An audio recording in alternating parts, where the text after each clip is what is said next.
very much. We're a wee bit early, so that's good. That's good. Good morning, everyone, and welcome to today's workshop. Before we start, a reminder this session is being recorded, and it is a forum for staff to provide guidance to elected members, not for debate or decision.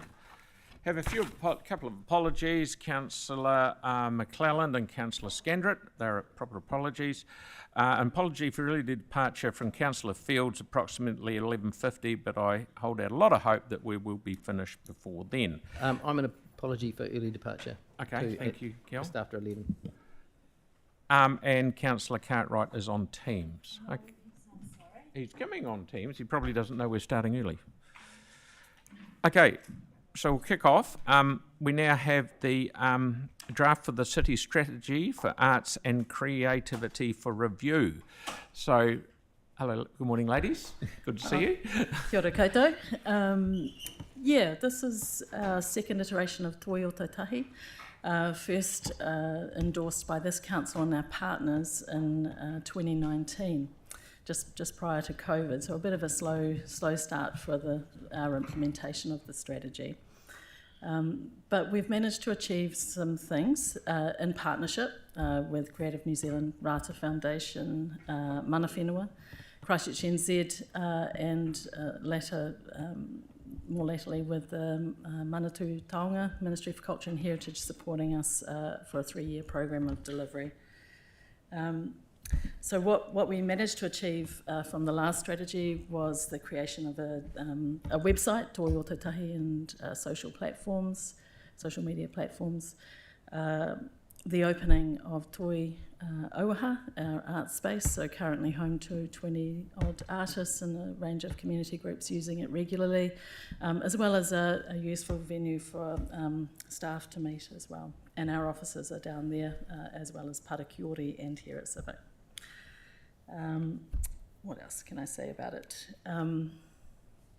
It's been a high-pressured few years delivering. We're a small team of 3.5, including myself, sitting within the events and arts team. So this next iteration of Toi o Tautahi is proposed as a 10-year strategy, and one that we can check in on with the sector and evolve our activities according to priorities. As they arise, and I'm just sharing pretty pictures really up on the screen. So we've got a rich heritage in the city of leading in the arts, whether it's through the group leading in the visual arts space in the 1920s and beyond, or Flying Nun establishing itself here in the city in the late 70s, early 80s.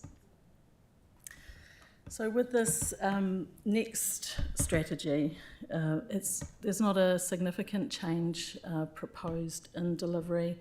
A wee change in the vision so that we can focus our attention much more on supporting artistic talent and sustainable careers for those creatives in the city. We want to continue to enhance our interventions through our treaty relationship, and that includes our programs supporting Ngātoi Māori and also through public arts programs across the city. We know that the arts are a vital part of the city, contributing to the economy as well as social and cultural and health well-beings for the sector, and we want to continue to support and lead organisations in that space as well. Our principles, the way we respond, remain fairly similar. There was a wee push to have us look at sustainability, not just of artists' careers and organisational health, but also of the waste and what's left in the programs that we offer and the works that are produced across the city, so a bit of work to go in there as well. The revised strategy is a little simpler in its presentation, a little bit more direct in terms of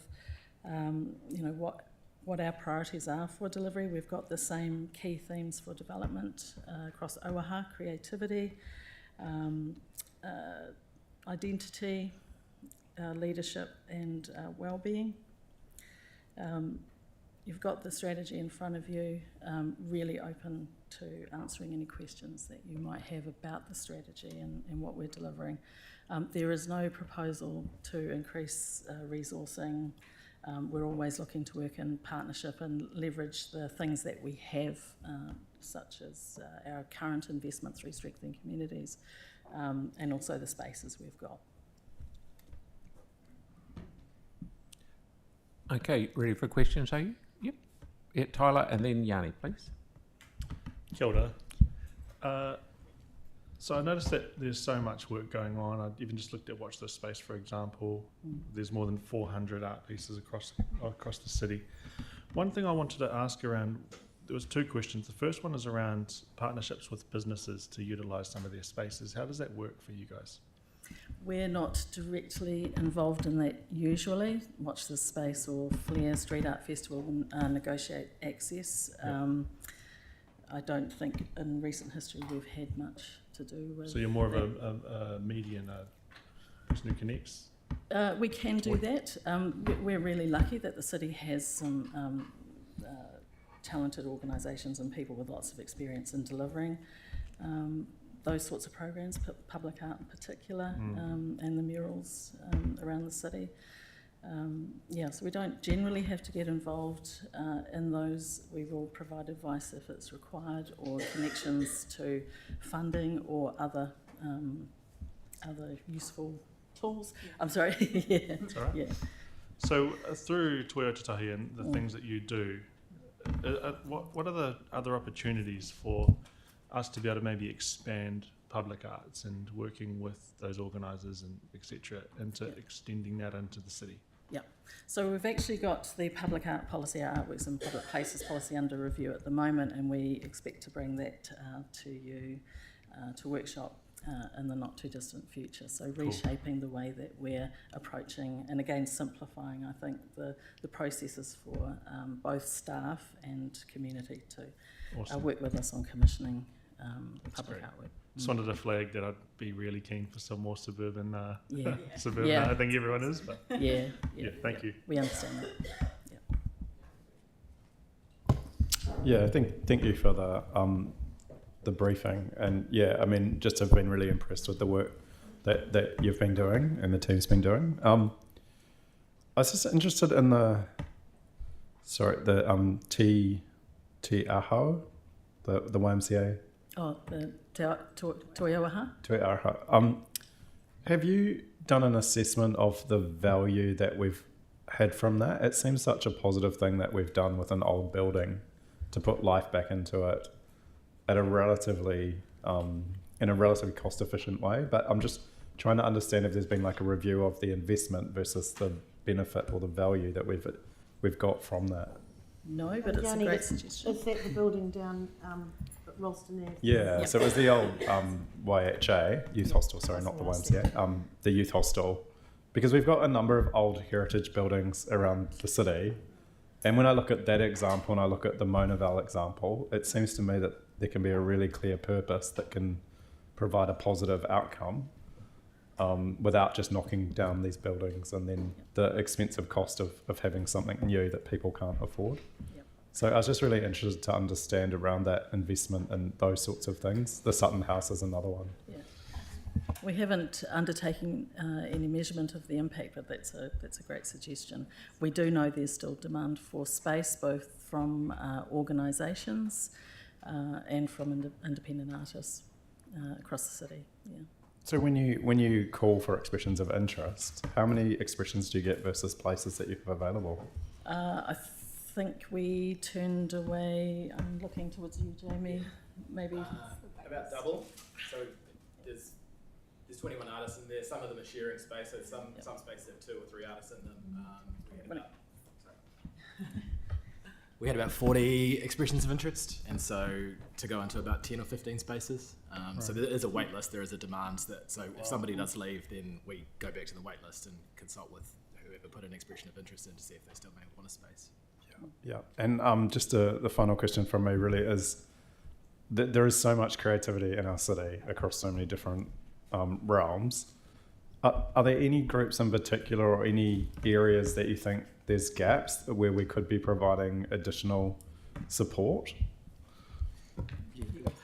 I mean, a lot of the consultation that came back in this iteration, there wasn't a lot of input from the community this time, but what did come back was a real focus on youth arts, and that's all the way. That's kind of primary school all the way up to what you might consider like 25. So, ensuring that there are opportunities for young people to be involved in the arts and access that. Okay, thank you. Right. Andre, please. Thank you. Perfect segue, really. I was just going to ask sort of what came back from those feedback sessions and what people might have wanted to see changed or done a bit differently. I think a focus on children and youth arts. So one of our courses of action will be to undertake a survey to actually map out where opportunities are, what the cost is, where free opportunities are, just to understand the spread of it. We know that across communities there are multiple dance, music, class opportunities, but it'd be great for us to map those and understand how those organisations are doing. Most of them run as private businesses, where there's free opportunities and where the gaps might be. So that's a piece of work that we have to do and have to undertake. Yeah, thank you. Important point, because of course things like all ages live music venues used to exist, not necessarily now, so some gaps have arisen. Yeah. Yes, thank you. Yeah. Good to go. Nathaniel, please. Yeah, so I kind of reading through the strategy document. There's so much in there, right? There's so many different sort of pillars and work streams and stuff. It's almost like a bit kind of overwhelming. So I was wondering if you could give me a sense of like what makes the strategy that you have here in Christchurch for the arts distinct from what's happening in other cities. Like, what's sort of the overall? How would you kind of characterize it? What makes it unique? You know. I would say we're very active on the ground. We're very determined, I guess. We're a really hard-working small team to make changes for the city, to make it possible for people to access creative opportunities, quite responsive. I do think we're doing a good job for the creative sector in the city. There's always more we can do, but I think the strategy, and particularly this iteration, just simplifying a little bit. There was the difference, I guess, between this 10-year strategy, that's another change for it, of course, and the previous is that we've left behind some of the stories about how we got there, the things that shaped the city and our responses to it. I think we do work in close partnership with a range of organisations. I think they're pretty resilient. Most of them have survived or come through or evolved out of the earthquakes and are quite robust and driven by passionate people. So I think that's all sitting in there. All good. Thank you. We're practically out of time. We've got one more question. Aaron, please. Mine was a double, but the arts in residence, how many places do we have? Did we ever get the one off the ground in Akaroa? And then there's the Bill Sutton House, was meant to be, and then also the Gatehouse. So the Gatehouse has gone back to the Parks and Botanic Gardens team to run, and they offer a horticultural residency, I think. A what? Horticultural residencies. So aligned with gardeners live in there rather than artists? No. The Sutton House obviously is still operating and supported by the Gallery UC and is, I think, operated by a private trust these days. Right, and I thought there was one in Akaroa, something we bought there like 10, 15 years ago was going to be an artist in residence place as well. Did that ever happen? No, not that I'm aware of, no. Might be sitting empty. Anyway, that aside. And then the other one is the gap that's in the arts market, which would put us head and shoulders above everywhere else in the country, would be teaching artists how to make money, because it's the one thing they're really bad at. Well, not all of them, but lots of them are bad at it. And so tackling that chestnut so they don't get on the teat their whole life, they actually learn how to make money, would be really good, be very valuable to them, because you're setting them up for a career rather than it's my hobby I sometimes get paid for. Yeah, we do have a lot of professional working artists, whether they're sustaining a full-time career as an artist or part-time. We offer First Wednesdays workshops with a good portion of those focused on professional development, accounting, contracts, promotion, copyright law, those Great. sorts Why of have I things. never heard of that? I don't know, but they are promoted through our website and newsletters. That's as good. well. Yeah, more of that would be really good. Yeah. Cool. Thanks. Thank you, and that brings us to the end, but thank you for Thank you. your presentation. Always good to see you. Okay, so now we've got Dog Control Services Workshop with Lionel, please. And Ivan, maybe.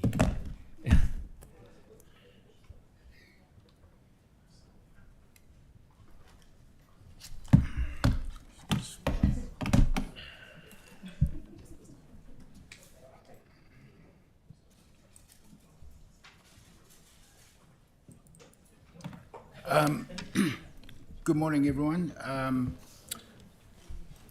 Thank you for the opportunity for us to present to Council on the management of dog attacks. There's been a lot of media interest over the last few weeks regarding some serious dog attacks that we've been involved in. And we just want to give you an overview of how we approach them, our compliance strategy, and what legislation we utilise to achieve the appropriate outcomes on each individual dog attack. Could I go to the next slide, please, Joe? Oh, you got it. So yeah, that's our education team that provides education to both adults and school children. We do quite a significant amount of work in that space. It's a free service that we do provide. I just want to reassure Council that we haven't seen a significant increase in the number of serious dog attacks over the years. There has been a increase from 2021-22 year. We have had slight increases. We average approximately 14 dog attacks a week across the city. Some of them are obviously very serious and others are relatively minor, or what we generally call a near miss, but people are reporting them and they do get investigated. We also, next one. We also deal with dog attacks on persons, which is our most serious one. I don't want to diminish other attacks on domestic animals and livestock, but about 10% of all our attacks are involving where the victim is a person. I also want to reiterate, for every dog attack that we have, we're dealing with two emotional environments. We've got a victim, but we've also got a dog owner. And it's about achieving the most appropriate outcome utilising the available legislation, which can be challenging. Next one, Alvin. Now, dog rushings, we get a lot of dog rushings. These are the, in my view, fearful when someone's walking down the road and there's, for want of a better description, you've got a big German Shepherd running up to you. That's extremely scary. And then the owner calls the dog off. There's no actual impact between the dog and the person or the domestic animal, but it's just as scary as an actual dog attack. I just want to touch on our investigative process, how we look at all these investigations. So every dog attack that results in puncture wounds, someone's been bitten, whether it's a person or a domestic animal or it's livestock, the officers will undertake the investigation. That file is submitted by the officer. Ivan reviews the file and we're assessing whether the appropriate compliance steps are being taken, what's next for that offending dog and what's next for that offending dog owner. It's a robust process. All our decisions are documented and recorded, which I think is really appropriate, because sometimes we don't make the decision people want, but it's the most appropriate decision that has to be made. We have looked at different compliance strategies that we can apply, and we'll go from issuing warnings. Now, we're one of the few councils that actually issue warnings. It's not in the legislation. It's an aspect that was introduced a few years ago, where we record a warning, a dog has done something that's not that serious, but it's demonstrated a tendency towards aggressive behaviour. We have to document that. We escalate that up to infringements. If it's appropriate, we can classify dogs as menacing dogs, and then we can classify dogs as dangerous. There are two requirements that we have to meet to classify a dog as dangerous. The council can't just mandatorily classify dogs as dangerous. We have to either get the owner to admit in writing that they deem their dog to be dangerous, or we need sworn affidavit from a person attesting to the aggressive nature of the dog on one or more occasions. So those are the two requirements that have to be met. We had sought legal advice on whether an animal management officer could attest to the dangerous nature of a dog, and the legal advice we got back was, no, it has to be an independent person. The other aspects that we also consider is to initiate a prosecution against a dog owner for a dog attack. We have taken prosecutions where the injuries are relatively minor. The last prosecution that we took was a dog attack. It was a classified dog. The dog was classified as dangerous, and it attempted to attack a cat. But we had such a history of aggressive behaviour of this dog, we deemed that there's an ongoing public safety risk. So we seized the dog, impounded it, prosecuted the owner, and the court ordered the dog to be destroyed. We also have to take in mind that a dog is property, so to dispose of a dog can only be done through the courts unless the owner voluntarily hands over his dog for destruction. That is just the way the legislation is written. But we do also rely on the Department of Internal Affairs. They govern the Dog Control Act. They are undertaking a review, and they will be publishing new guidelines to councils with regards to the enforcement pathways. They're looking at developing some templates and developing some good practice that can be applied across the country by all councils. The relevant legislation will be looked at some point, and the council's approaches to enforcement. They're also going to be working with other agencies to try and get something across the line in that area. They've indicated that this should be made available through mid-2026. Outside of that, we've also requested a review be undertaken by our legal department, which they're busy setting on the terms of reference on how we investigate dog attacks. Are we doing it correctly? Are we applying best practices? And I look forward to any sort of review, because you don't know what you don't know.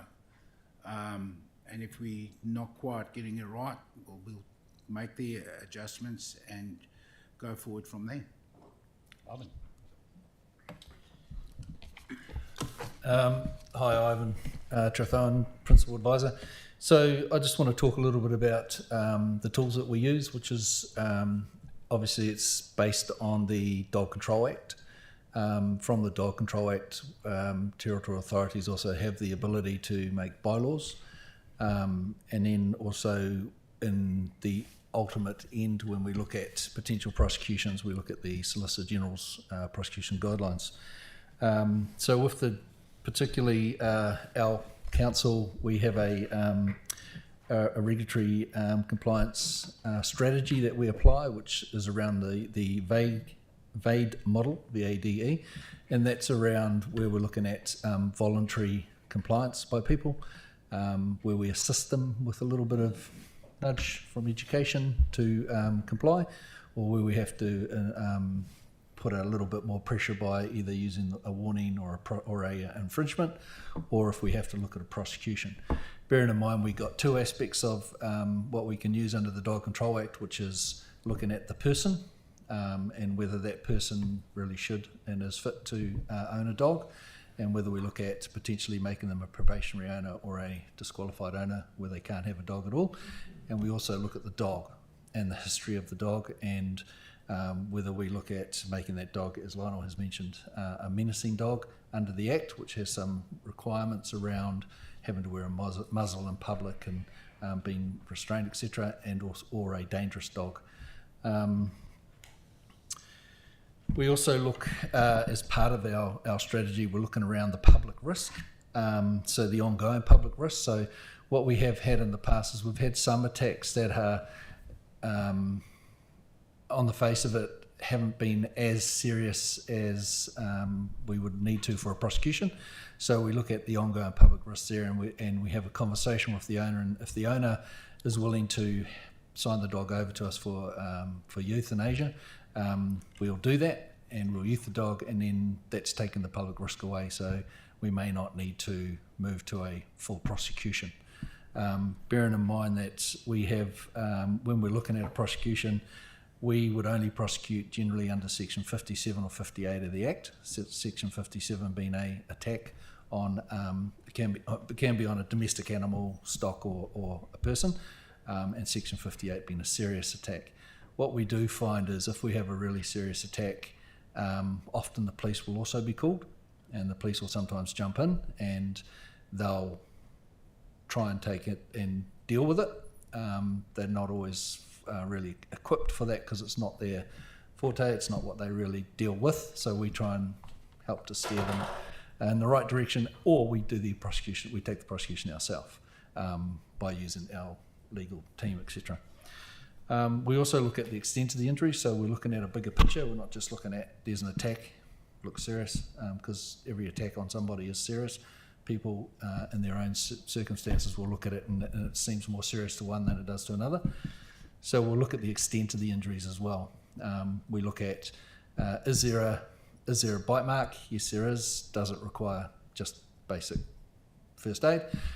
Does it require going to hospital and some more medical attention? Does it require a stay in hospital? Does it require surgery? And that's where we look at the difference between what we're looking at in relation to infringements or prosecutions. We can't infringe, so give an instant ticket for a dog attack. We have to, under the current legislation, we have to warn someone for an attack if we feel that we aren't going to take to prosecution, or we take it to prosecution. So there's a bit of quite a quantum leap between the two. Whereas for other parts, the offence, for instance, or the act, if their dog gets out of their property and then attacks somebody, we can look at the control in their property and we can warn or infringe for that. Or if the person's walking their dog down the street on or off lead and it attacks a person or another dog, we can look at infringing under the Dog Control Act or under the bylaw. If a person's got a dog off leash, hasn't got effective control and is in a prohibited area, for instance, under our bylaws, we can look at the bylaws and we can look at a warning or a infringement under those. So when we look at warnings or infringements, a warning obviously is some education and a warning. an infringement will depend on what we charge them under. It will either be a $200 fine or a $300 fine, depending on what that is. Or, in some cases under the Act, it can be a $750 fine, depending on if they've tried to give us false information or something like that. We also look at the history and the willingness to comply, which is part of that vague model, because we will have some people who, yes, they're really willing to comply, but they don't know how to, or they don't understand how to. So our team is very much focusing on education and helping people to, because at the end of the day, our team don't want to take dogs off people. We want to help people and their dogs in the best way possible. Where we have to, we will, but we're trying to educate people and try and give them the tools in order to be able to have a friendly dog and a friendly relationship with other people around when it comes to that. But ultimately, when it comes to me, if a file comes to me in relation to having a look at a dog attack, because it does deem that it's required a case review, then I'll look at the evidential efficiency. So what I'm looking at then is I'm looking at what has the officer done in order to gather enough evidence based on what their recommendation is. And so they'll sometimes make a recommendation for one thing. I'll look at it and go, well, you don't have enough information, you've got to do this. Or, yes, you have enough information, but based on the history and the background and what we've done previously, you need to do this. So we're making sure that in our own team that we're doing that. Ultimately, if it comes to a prosecution for a Section 57 or a 58 under an attack, I'll do that. But then myself and Lionel will have a conversation, and then we'll forward it to our legal team, who will look at it, and they then look at it again for evidential efficiency and requirements under the Act, and then they look at the, as well as we already have, but they'll look at the Solicitor General's guidelines, which looks at public interest, looks at whether it's likely that you will get a prosecution in court, so that's that evidential efficiency, etc. And then they'll determine, yes, we do, and then that goes back to our head of department, who will look at it based on what I've recommended, what Lionel's suggested, and also what the legal team have said, and then we'll look at potentially a prosecution based on that. When it comes to the management of dog attacks, we've got an immediate 15-minute requirement. So if we get somebody to report a dog attack to council, within 15 minutes we have to have done something about that. The officer, once they get that, will do a desktop review. Effectively, they'll be in their vehicle, because most of them work mobile, and they'll be in their vehicle. They'll have a look at the hybris ticket. They'll see what's in there. They'll see if there's what information there is. Then they'll likely make a call to the victim or the witness or the complainant, which can sometimes be all three different people, and get some background information, and then determine, do I need to go and speak to the victim? Do I need to speak to the witness? Do I need to go straight and seize that dog, which sometimes is the case? And do I need any more assistance? And sometimes they'll require that. So then they'll look at, basically, again, if there is a puncture wound, regardless of how minor that puncture wound is, then the file will come to me as well. So we, as Lionel has mentioned, when it comes to destruction, people will often get people who go, I know a bit about the Act. You can make this dog menacing, or you can destroy this dog. It's not that simple. We really can't just destroy a dog. And when someone says, I've been attacked, and it's horrific, and there is a big impact on somebody, but based on the evidence that we get and we look at, sometimes we look at it and go, well, actually, in comparison to others and what we're dealing with, it's actually relatively minor of what's happened, and so we'll deal with it in that way. But when it comes to the destruction of a dog, which people think we can just pick up the dog and destroy it, we can't always just pick up a dog and destroy it. We can pick up a dog and do an investigation and then wait to see what the outcome is. And if we aren't going to prosecute that dog, then we have to return that dog, providing it's registered and and they can comply. So we'll make them register the dog. They pay impoundment fees. They'll pay for subsistence, etc. And we'll give them education. We don't just go, yeah, take your dog, thanks. We have, we'll do education. We might have given them an infringement or a warning or whatever we need to do.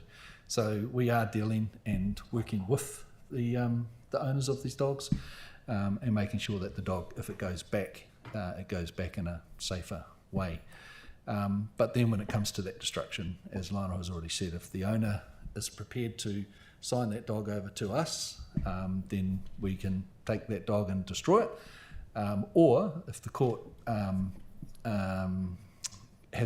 does do a conviction under section 57 or 58 and it's proven, they can order destruction.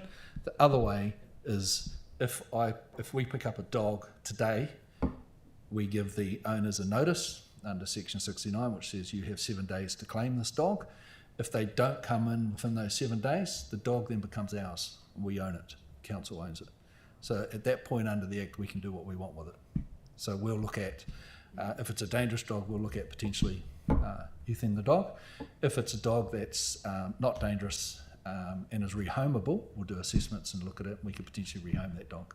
So that's the aspects that we're looking at. It's not a simple cut and dry, just do that. It's never that. So yeah, I guess in summary, we're looking at available compliance options to help mitigate public safety risks. Release of the dog, would it pose a risk to the community? History of aggression or offending by the dog and the owners. Public interest, serious attack, ongoing medical issues for the victim, and destruction orders if one's been made or not, and or if the person has passed that dog over.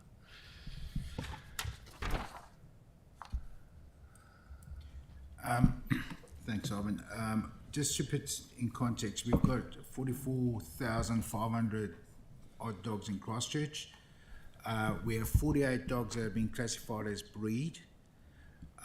44 of those are classified as American Pit Bull Terriers.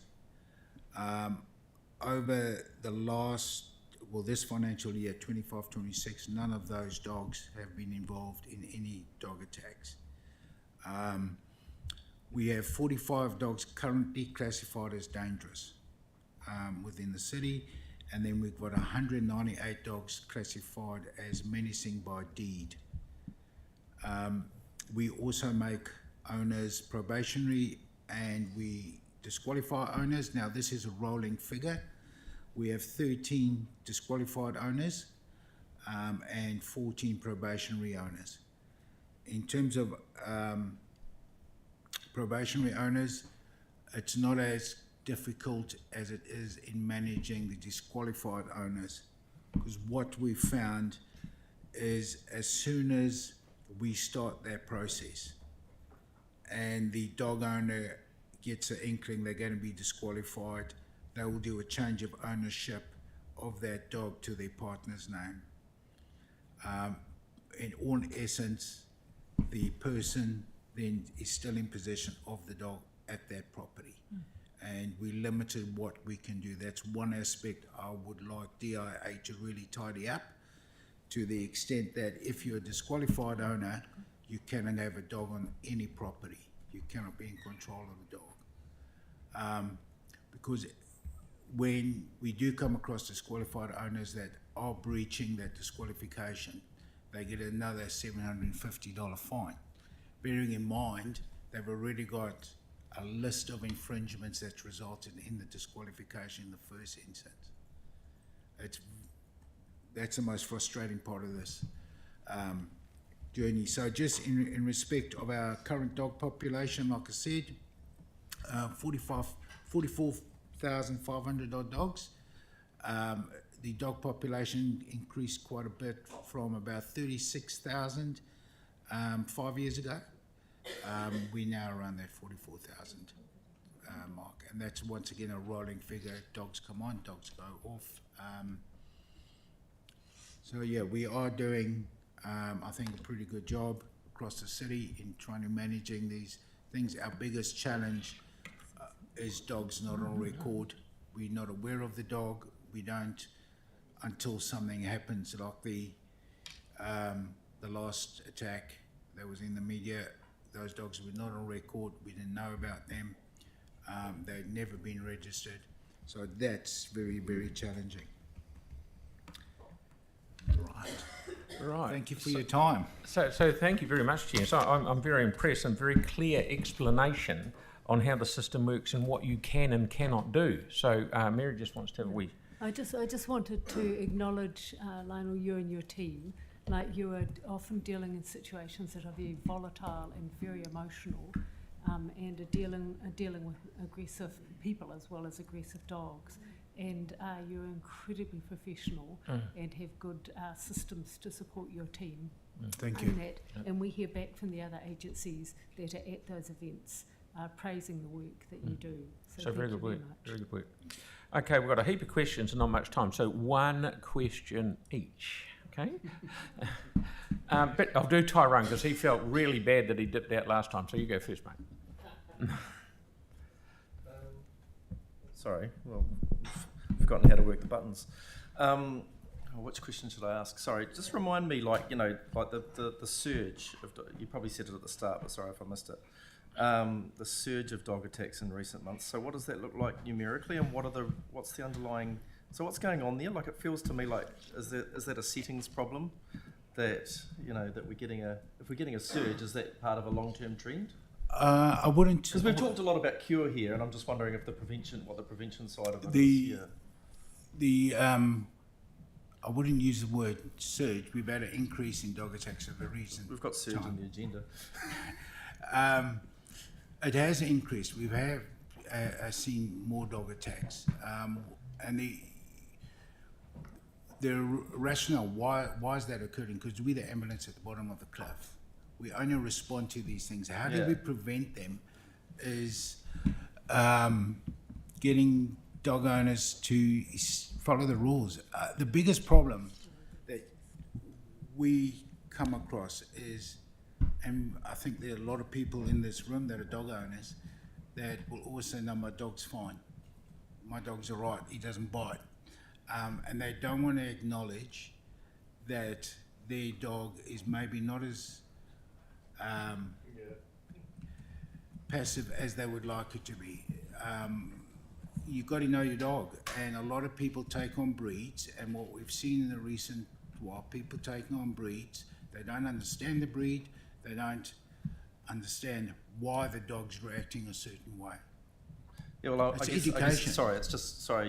Phil, so I guess underlying, when there's a statistical change like that, they don't occur in a vacuum. Like, there'll be some underlying sort of freakonomicsy reason for it.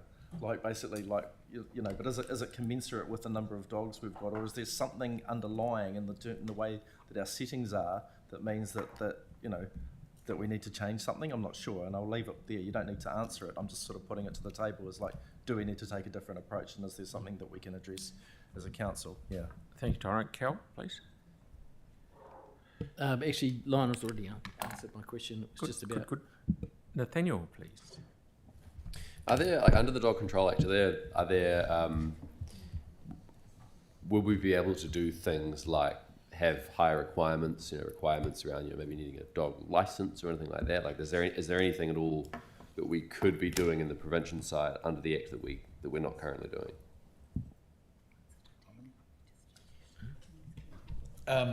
So we are proactively following up with, for instance, with every dog owner under the Act, they're supposed to be registered. We had 8,800 odd unregistered owners that we were aware of, and we've recently created some work for the teams where we've actually done out a bulk infringement run for people who are unregistered. That has helped in a lot of ways. One is it's got a whole lot of people, 2,500 people registered who would never have got registered. It's also helped us to cleanse out a whole lot of dogs that have left the city, and it's also helped us to cleanse out the dogs that have actually passed away.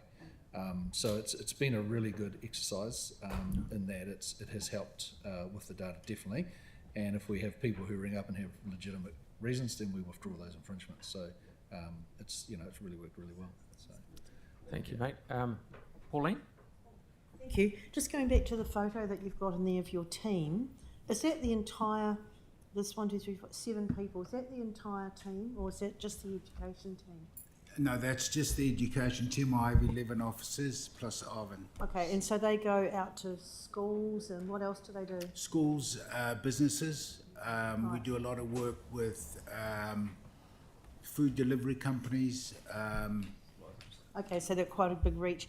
Is that team big enough with 45,500 dogs? Or do you need more resourcing to increase that team? Would you see value in that?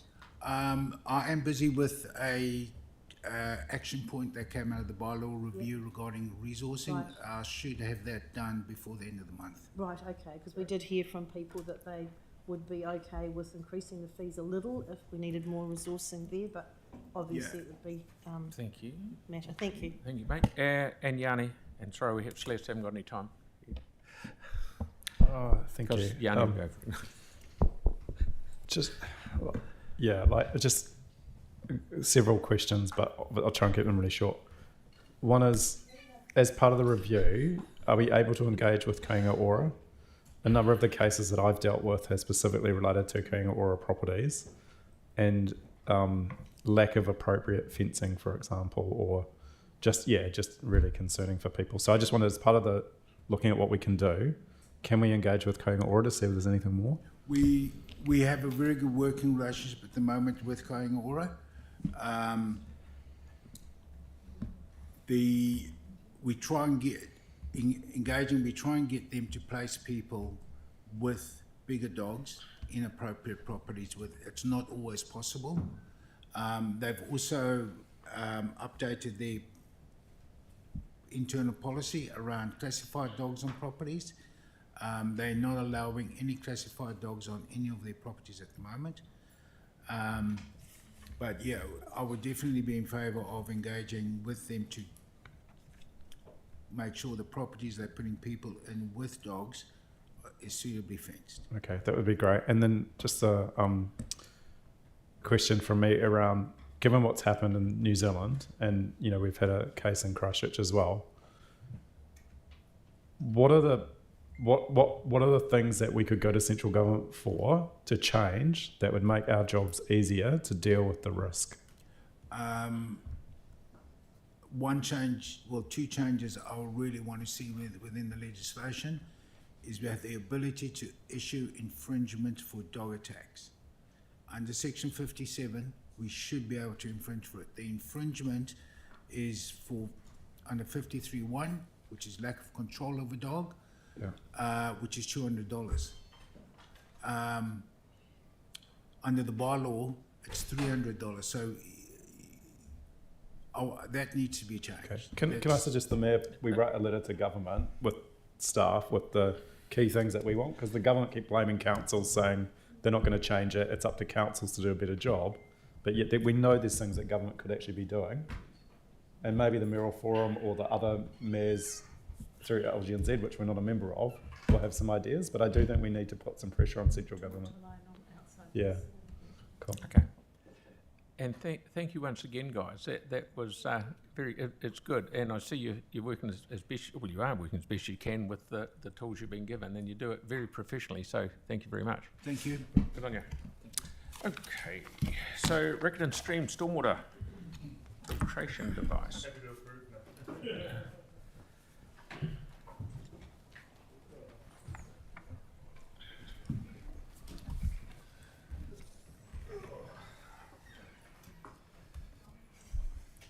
The floor is yours, gents. Kia ora, my name's Luke Rogers. I'm the project manager for the Addington Brook and Riccarton Main Drain stormwater filtration device project. And to my left I've got Peter Christensen, who's our technical expert. And then we've also got Derek Lees. Derek Rosen, the Senior Parks Planner. All right, so today we will be presenting, the focus will be on the proposed location for the stormwater filtration device that we're proposing to put into Hagley Park South. We'll explain why the project's required, the treatment system that we've selected, and why Hagley Park South as our proposed location, and then also the statutory process that we are proposing to follow in order to get the move into construction. All right, so the purpose of today, obviously brief yourselves as the elected members, the proposed pathway forward. We'll explain the rationale for why the project has been existed. It's in the LTP, by the way, as well. It's already been it's got funding approved, and also the formal decision-making process to get the easement within Hagley Park South, and then the ongoing works required. So I'll move over to the next slide. Peter's going to give us the rundown on the technical side.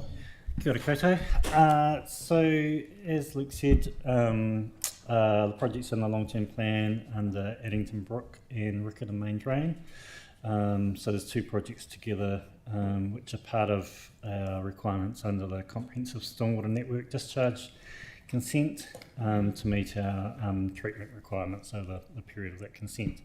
And these two, Addington Brook and Riccarton, need to be operational in 2028 to comply with that. Addington Brook is currently in the market for tender. It's located outside of Hagley Park on some council land that we had, and that will be getting underway shortly. But those two, Riccarton and Addington Brook, are a major source of contaminants due to the sort of intensification of the commercial areas and particularly the industrial for Addington going into the Otakaro Avon River. And the combined project budget is approximately 30 million. But we're here today particularly to talk about the Riccarton Strain one because of where we're proposing to locate it. So sorry. The one that we're looking at, I misheard you, is that 30 mil? Combined, Addington Brook treatment system and Riccarton treatment system combined are 30 million. Okay, thank you. Carry on. Sure. So in terms of constraints, we're into a phase within the our treatment, I guess, where we're doing quite a lot of retrofit. So, obviously green space treatment systems are relatively easy to fit within the city, but the retrofit ones are harder, but they also give obviously significant benefits to actually be able to start to improve things overall. Central Christchurch, don't need to tell you, it's got very limited land available. And so we needed a compact sort of high performance solution. We're not going to be able to put a large wetland system in the Central Christchurch, obviously. It's just not feasible, it's too big. And we're also wanting to make sure that, obviously we're integrating within the surrounding environment. The treatment system that we've selected is, we're calling it's called a Bioscape. There's a smaller version called a Filtera. It's a proprietary system. It's basically a very rapid draining rain garden or very sandy soils. It's got a proprietary mix with bark on the top and then planting. The bark's not proprietary, that's the bit that needs to be replaced most frequently. And that's just a non-floating bark mulch which we can source from the South Island. So the picture here on the right is an example of a system that's been installed in Tekapo, and there's also some of the ones in Auckland and various other places around the country.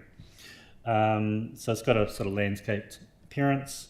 It's got a proven treatment performance. They've been used for quite some time in the US, and we went through a very extensive exercise looking at a whole range of options, right from discharge to sewer through to wetland systems and other proprietary devices, and this came out with the lowest whole of life cost, because obviously we're very focused on ensuring that the operational cost is kept to a minimum. And as I said before, the Addington Brook installation is progressing. That's the same sort of system going in there. There's also likely to be a number proposed along the Otakaro Avon River corridor as well, due to their sort of low footprint. So that you'll likely see more of these systems coming. So in terms of why Hagley Park South, as I said before, we went through a range of options looking at where we could locate this as well as what sort of system. And Hagley Park South was selected because it provides us, because it's when it daylights into the park there, it provides the greatest amount of treatment. We're not missing any pieces, which means through Hagley Park there, we get the best water quality going through there. Avoids private land acquisition. Obviously land in that area is very expensive, and also it's largely developed, so it'll be quite disrupted to try and attain any land. There was an alternative on Old Blenheim Road, sort of between the sale yards, and there's a cycleway through there. Unfortunately, if we went that route, we'd be spending a large part of our project budget just on the piping to get it there and back again. And also we'd need to put a large pipe down Dean's Ave, so that was ruled out as having a high capital cost with little benefit. And this one has a lower operational and capital cost and a lower program risk. And that also allows us to achieve full compliance within our delivery time frame. I'll pass back to Luke, who's going to talk you through some more of the project. Thanks, Peter. So the facility itself has multiple components to it. So initially we will need to divert the water from the stream into a pump station. There'll be a fish screen installed there as well to ensure that we don't impact any of the fish and allow for movements past the site. The facility itself will operate about 10% of the time. The rest of the time everything will be open and will allow water to flow past. So we only want to treat the stormwater runoff effectively during storm events. That's where the high level contaminants exist. After the pump station, the water will be pumped into the bioscape structures. It's about 2,000 square metres of bioscapes up on the plateau near the Christchurch Council maintenance sheds in currently unutilised area. We'll be doing our best to incorporate native plantings within the facility itself, and also limit the amount of impact we have to the existing trees in the facility. Sorry, so it's a bit of a lot of information on this one.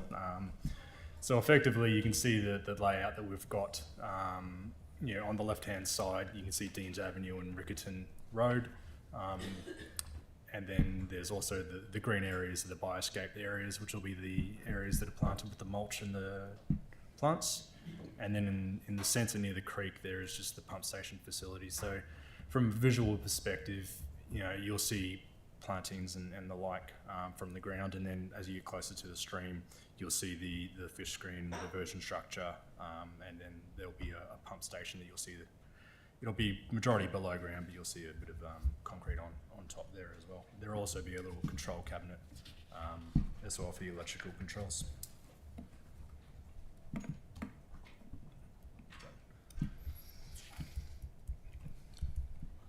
All right, so the environmental and cultural considerations to date, we've started engagement with ECAM.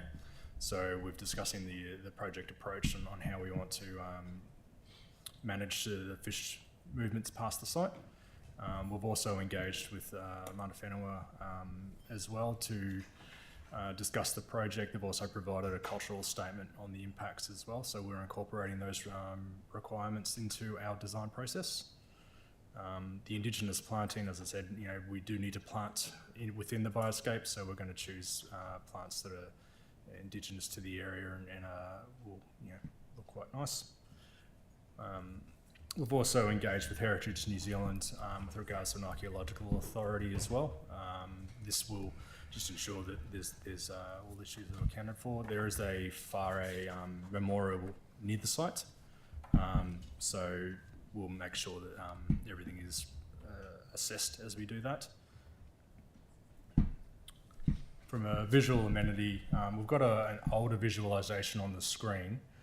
The reason I say that's old is from some original concepts. We're currently refining the design at the moment.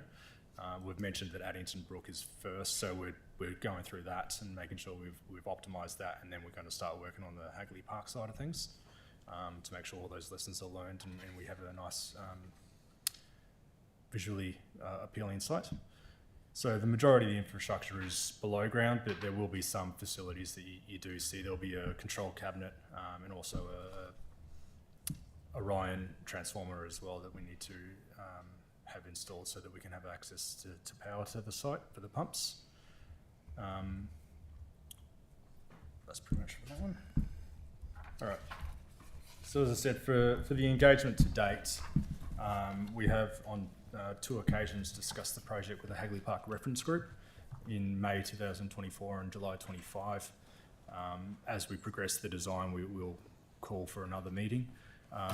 The next phase is to have the visualisations done on the proposed concept that we do have, and then we'll call another meeting with the reference group to discuss that. To date, all the comments have been incorporated. There haven't been a huge amount of issues or concerns from the reference group. They've been quite happy to have the water treated and improved along the corridor for the park, so that's been positive. We've also had some application discussions with the Department of Conservation about the fish passage, as I mentioned before. We've also submitted our application for a permit for the works as well. Mana Whenua, I've mentioned we've already got a cultural statement via MKT and now Whitiora representing the Runanga, so they've been engaged as well into the project and they're keen to see it as progresses as well. And I might pass over to Derek to talk about the planning and legal framework side. As you will know, the park is a recreation reserve that its primary purpose for outdoor recreation. It's a protected landscape that provides the open space for that activity. So fundamentally, the proposed development is not one that is complying, as it were, with that primary purpose, or it's going to benefit the park, so it's not treating wastewater that's on the park. So the stream and the waterway that feeds into the Avon are not part of the park environment or recreation reserve. So we had to investigate what reason for allowing such a non-complying or non-consistent development on the park, and what are the benefits, and what are the park is part of the environment, so the waterways, with it being not, particularly when there's flood events where there's not contamination, that will benefit the park.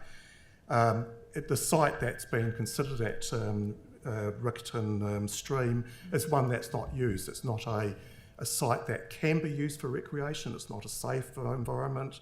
It's not one that people can walk easily without getting their feet muddy. So these are all the things in testing. Whether is the development going to involve significant above ground structures that are ugly, that aren't servicing the environment of the park?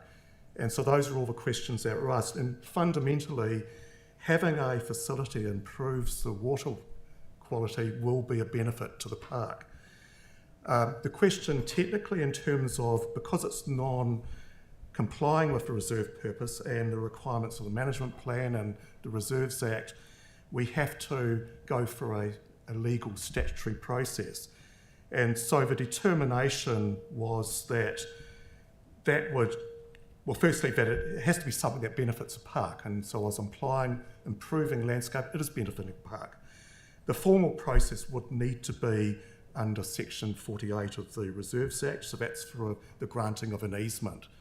And the reporting on that will be the reporting through the Community Board to Council subsequent, which will have all the details and rationale. Carry on. So the requirement is that we have to go for that process. So normally with the Section 48 easement process, if it involves above ground structures or it's going to have an impact on the use of the reserve for recreation, there needs to be public consultation. Where that can not be required, if there has been significant engagement and so with, for example, Hagley Reference Group, that it's actually going to benefit, it's not going to impact on the public's use of the park, there's not going to be significant ugly above ground structures. It may be we meet the test for that there doesn't need to be public consultation. So that determination hasn't been made yet, and so obviously any viewpoint on that would be valued. The next question, reporting. Normally with easements on the park, it will be the Community Board delegation, but because of the site, the significance of the development. The fact that it's technically non-complying, it's something that's really a matter for full council to decide.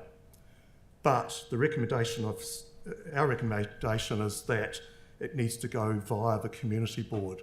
So a staff report that would be to the community board, for the community board to endorse the recommendations to council. And that, yes, that's probably covers the... Sorry, that's not slide. All right, thanks, Derek. Carry on. So I'm just going to run through a quick little summary of what we've presented so far. So, all right, yeah, so effectively the treatment is required by the CSNDC to meet our consent requirements. We've chosen the Bioscape, this proprietary product, because of its small compact footprint, to do something of an equivalent wetland size. You're talking about 15 hectares or the like, so it's quite significantly smaller for a similar benefit. The Hagley Park South provides a great location that's right next to the stream. It reduces the requirement for any pumping or piping away from the site, and we can get our full treatment. We're treating about 1,200 litres a second, so it's a fair bit of water. And the statutory process, we've presented our proposed approach as well. Is there one missing? There was a next steps slide, but yeah, effectively, so the next steps for us is we're going to continue with the detailed design and produce some visualizations once we're happy with the approach. It's going to provide the minimal visual impact, and we'll present that to the Hagley Park Reference Group, and then we'll run through to a confirmation of the Metropolitan Decision pathway through our ALT, and then approach the Waipapa Papanuianis Community Board as well. And after that, it'll be a council decision that we'll target for later this year. And then the ministerial consent, which I think is delegated to the CEO as well. So once we've got all those approvals and the easement signed off, then we should be in a position to start construction for the project. Okay. Thank you. Thank you. I've got a couple of questions, but I'll start with Tyler and then Yanni, please. Hey guys, this was like a dream project, to be honest. Hopefully no hitches. My question's been answered. I just wanted to know which community board you were going to, so that's good. Thank you. And just while he's on that community board thing, and I checked it with Mary, but will it come to us as a part A and the council has no say whatsoever, or will it come as the whole shebang? No, it comes to council. Because I don't want it to be like a speed hump and Dean's Ave where I have no say. Okay. Yanni. Yeah, thank you. So it looks really good, like it really heartened for all the information that you've given, but I guess there's like two questions that I have. One is, what's the current pollution level and what is the target? Like, how will this achieve what we think it will? But like, what's the measurement that we're aiming to reduce the contamination by versus what this might do? And I guess the reason for asking that is I'm still trying to understand what happened with the Bells Creek station that we put in, which is quite different to this one, but I think was trying to do a similar thing. And this one seems to be a lot more sensible, and maybe it's just because of the location, but I'm interested in how the technology works to clean up the river based on what other things we've tried in the past. Yep. So, so firstly, the Bells Creek, Richardson Terrace pump station and the storm filter there. At the time of that decision, this technology was not really available in New Zealand. And it's fair to say stormwater treatment technology, is evolving. And so, we made the decision at the time in the very small footprint that we had. And we've still got ongoing investigations into the Richardson Terrace storm filter to understand its performance and also how we can enhance it.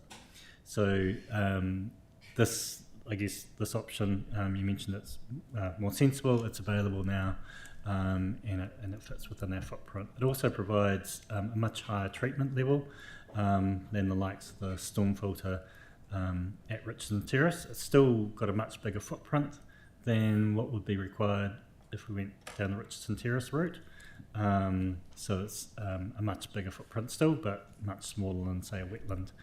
We're aiming normally to capture at least 75% of sediment. This actually has a pre-treatment system which will capture that 75%, and so this will probably be more like, basically the only sediment that will be remaining is what's bypassing the system if there's a large flood event or in base flow. So, high 90s removal. In terms of metals, which are our other targets, and particularly dissolved metals, which is our difficult one, this will be in the sort of the 60s, 70s, which is equivalent to a normal rain garden and around a wetland too. So it's very hard to say we're going to get to this number in the river because it depends what's coming in, a whole lot of factors, but also our consent works more on a modelled percent reduction over time. We've got one table in the consent that we must meet, and so we're selecting facilities to meet that, and we track that and make sure that we're complying with that in terms of citywide overall percent reduction. But short answer, this provides a high level of treatment. Right. And I think I'll just add there as well. We are doing 2 years of monitoring of the facility to track that treatment and how it does improve over time as well. So that should give us some really good baseline information. And based on previous information. How many more, Yanni? Because I've got a handful. Yeah, just 2 very quick ones. My understanding from previous advice is that this is one of the worst polluted areas in terms of heavy metals. So this is actually a top priority. Yes. And the only other question, I guess, when it comes back to us, will we get a sense of the operational costs around what the different options have been and what the ongoing operational cost is? We wouldn't be coming with that decision, but we can certainly provide that information. Okay, thank you, Pauline. Thank you. And just following on from that, the Christchurch West Melton Zone Committee did considerable work in this area and identified these 2 waterways as highly pollutant, as Yanni's just referred to. And that zone committee did a considerable amount of work on this and prioritised them, and also a lot of community engagement. So I'm just raising that to kind of, that may mitigate having to have a kind of full-blown consultation that might actually help. That historical work might actually avoid having to do that, or redo the consultation completely.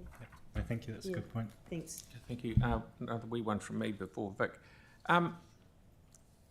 This is, looking at the picture, this is in the park where parks have got their wee yard or something up in there. Is that where I'm thinking?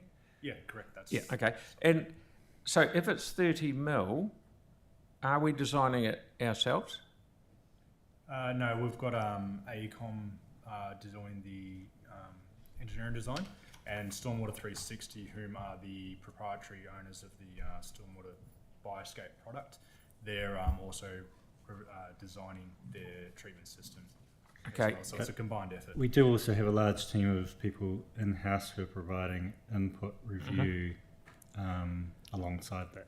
So is the flow from Riccarton and Addington similar amount of flow? So the other one that you built, which you will build, I assume, is on the bit down by the netball courts. Is that right? It'll be a sister to this, if I got it right? Yeah, so the Addington site is actually located near the NZ Blood Bank. So the site near the netball courts was an earlier consideration, but we decided to move that further upstream. We've managed to fit it into a 800 square metre block of land just opposite the NZ Blood Bank near the Foot Hogan Yard that they've got that's currently undeveloped. So that site, it treats about 490 litres per second at Addington. Riccarton is about 2.5 times the size, so it's about 1,200 litres per second, and that directly equates to a 2.5 times larger site. So we've got about 2,100 square metres of treatment at Riccarton, and it's about 800 square metres of treatment at Addington. Yeah, so sorry, I didn't quite hear you. The Addington one is in Hagley Park, or is it? No, it's not. It's near the, it's on Leicester Lane, just opposite the New Zealand Blood Bank. I know exactly where you are. Yeah, no, that's cool. And I am keen to one day what Yanni brought up about OPEX, because that's right. Now, will it all get pumped. If you're gonna filter everything will have to go through it. So every litre will have to be pumped. Only during a rainfall event. So we're not treating the base flow. So general day-to-day stuff, yes. it won't work. It won't need to work. Sorry. Yes. Okay. Oh, that's cool. Victoria, thank you. Thank you. Where will the determination about consultation be made? Just reviewing that, it's possibly likely that we have grounds for that public consultation wouldn't be required. And usually the test for where it's required is if there's above ground structures I referred. Now the above ground structures aren't on the reserve, they're in the waterway zone. And any structures that are on the reserve will be underground or covered with plantings, etc. The other test would be if there's an ongoing impact on public use of the area, or in fact it's going to improve the public access to the area. So that's a test that would need to be considered, and when it goes to the Chief Executive to make the Minister of Conservation's consideration, one of the requirements is that have we adequately considered the need for or not for public consultation. So we would have to have full rationalisation based on what I'm just saying now. So I'm thinking it probably won't be required. I'm just keen to understand, when will the determination be made? Have you submitted it yet? Or when will it be done? The first part of the process, there would need to be the presentation to ELT to make determinations in terms of delegations. So that would be the first part of it. But fundamentally, it would be when the report goes to the community board. So that will be the start of that process. And when is that? Which I think was later this year. We'll be targeting June or July to have that report ready. The main issue we're working through at the moment is getting the visualisation done and the Hagley Park reference group. Okay, thank you, that's June, July. And then my next question is really around the costing and the funding, recognising that it's 30 million on budget, which is not an insignificant sum. I'm keen to understand how confident you are that these projects can be completed within that budget envelope, and what can you tell us to give us confidence that it will be completed within that budget envelope? Thanks. We're actually out to tender for Addington as we speak, so that's going to be a huge gauge of our estimates, but we have had the project independently estimated from a quantity surveyor, as well as we've got an engineer's estimate from the designer as well. And currently all the numbers provided are within our current budget. Things are on track at the moment. So once we do get the Addington submission from contractors, then that's going to be the real litmus test of our budgets. But we're at the moment, it's looking like it's tracking on time. We've got some contingency that's currently unallocated. Thank you, that's reassuring. Tyrone? Where does the Riccarton stream get so gross? Like, does it come out of the ground like that? Is it, when does it start to get like really? So parts of Riccarton Riccarton stream itself obviously travels quite a way up. It's largely residential and commercial. A lot of those areas of residential are intensifying, so it's not uncommon we've mapped the imperviousness across the whole city, and in the Riccarton area it's not uncommon to see lots with greater than 90% imperviousness. So that basically means that all the contaminants on those surfaces are going to be running off. So that's a side effect of intensification, unfortunately. Right. Roofs are our biggest source of zinc. So the more roofs we've got, and as we intensify, we have more roofs in a smaller area. That generates a lot more zinc, as well as cars with their brake pads. More people, more intensification, more cars, more copper. And so essentially, Riccarton has a lot of people, a lot of traffic, and that's really largely where the contaminants are coming from. But the Avon River's not going to get suddenly free from all of those things just because we've put a big, filtration. No, so that's why we, over time, over our sort of 35-year longer horizon, we're picking off our highest priority ones. So working from the highest priority down, and also opportunities. So hence Addington and Riccarton sort of moving to the front of the queue, being two of our worst streams. It's not to say that you'll be drinking the Avon anytime. Okay, looking forward to it. Okay, no, that's cool. Thank you. Thank you. That's helpful. Great, thank you. Now, lastly, Aaron, but I just want to clear one thing in my head. The budget's 30 mil for both of them, if I got that right, but the Addington one's already underway. If I No, it's out to tender. right, so in yeah, theory, you'll soon get a grip on where Yeah, your 30's exactly. gonna So, go. and the way we've tendered is, we should be able to flow into the Riccarton one when we're ready as well. So, Okay, thank you. And lastly, Aaron, of all good questions, a great presentation too. by the Yeah, way. yeah, I've drunk from most of our creeks. It's not as bad as you think. Well, it's mostly when I was a kid, but the consultation thing. Can we not just make a decision to not consult? Because what would change? Like, is there literally anything the public would come back with? Otherwise, we'd just spend tens of thousands of dollars. We have to actually, to comply with both our legislation and also with is actually explain how we are considering community views, as it said. So we'll look at that and actually come Because up. absolutely We need a doing rationale for information why to we're the not. public that it's going Yeah. ahead, because a lot of them will go, this is great, cleaning up waterways, but Yeah. consulting's just, people think they've got a say, and they haven't really. So you can't They're make gonna- a 'cause decision they're gonna come back and today say, "Oh, don't put because in it would be natives, challenged. So we need to put some come willow back trees and and other Okay, nonsense." now it's my turn. I've got to say, and we're finished. Thank you very much, gentlemen. Very good. Thank you. Appreciate it. Cheers.